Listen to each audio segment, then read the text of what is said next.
Одморете се малку од многуте активности и слушнете коментар за животот од доктор Харолд Сала. Ако вие не им ги простувате на луѓето нивните престапи, ни вашиот татко нема да ви ги прости вашите. Матеј, 6 глава, 15 стих. Кога Тери Андерсон бил заробен од герилска група, воопшто не претпоставувал дека ќе го претрпи она низ кое што никој не би требало да помине. Андерсон, кој во тоа време имал 40 години, бил главен дописник за Средниот Исток во новинарско предпријатие. Набаргу откако бил заробен, му била дадена Библија од неговите шиитски муслимански поробувачи и за време на неговото повеќегодишно робство, тој црпел сила и надеж од страниците на оваа голема стара книга. За најтешките времиња тој изјави: "Мојата вера ме спречи да не му се препуштам на очајот."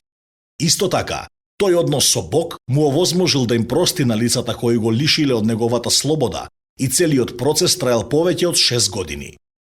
"Тие сториле голема неправда кон мене и моето семејство," рече тој, но наместо да ги мрази, тој објасни: "Не мразам никого.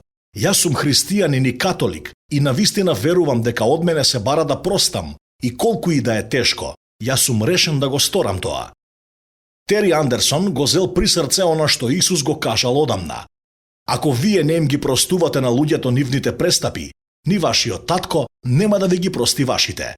Матеј, 6 глава, 15 стих. Прашање: дали сте пораснале во вашето христијанско искуство до тој степен каде што можете да го направите она што го направил Тери Андерсон? Може би не ви се случило да бидете ставени во темна, подземна затворска ќелија без никаква светлина, како што беше ситуацијата на Андерсон. Наместо тоа, може би сте станале свој сопствен затвореник, како и затворски чувар, бидејќи сте дозволиле некоја скршена врска да ве обкружи со темнината на огорченоста и омразата. Може би се држите до злоба и омраза, бидејќи вашиот бизнис партнер ве измамил и сте загубиле голем дел од партнерството. Едно мало дете очајнички ја повикало неговата мајка, плачејќи, затоа што неговата рака била заглавена во скапоцена кинеска вазна која што многу генерации била во семејството. Мајката пробала се. Била истурена вода од сапуница околу вратот на вазната, но тоа не функционирало. Тогаш некој предложил да се обидат со масло за готвење. Тоа исто така не успеало. Во очај, мајката одлучила дека нема друго решение освен да се скрши старата вазна. Најпосле, малото дете било од далеку поголема вредност од старата кинеска вазна, без разлика каква била незината парична вредност. Дотогаш таткото бил пристигнат дома и старата вазна била нежно скршена, ослободувајќи ја раката на малото дете, која полека се отворила, покажувајќи мала паричка која детето триумфално ја држало. Поединецот кој се држи до горчината има малку утеха во светлината на трагичната цена на простувањето. Но ти не знаеш колку многу сум повреден.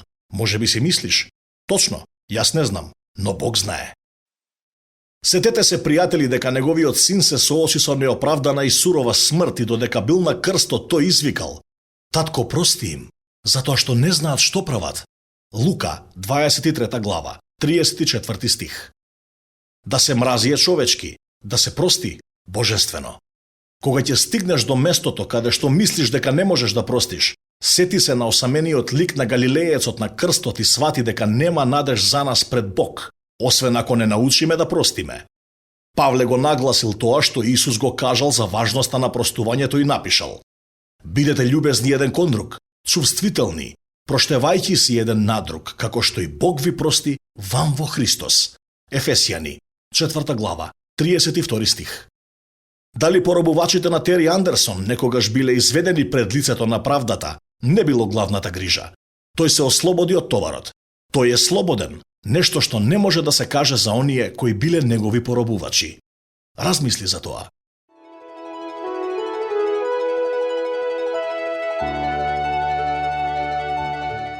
Што току го слушнавте доктор Харолд Сала во овој коментар за животот.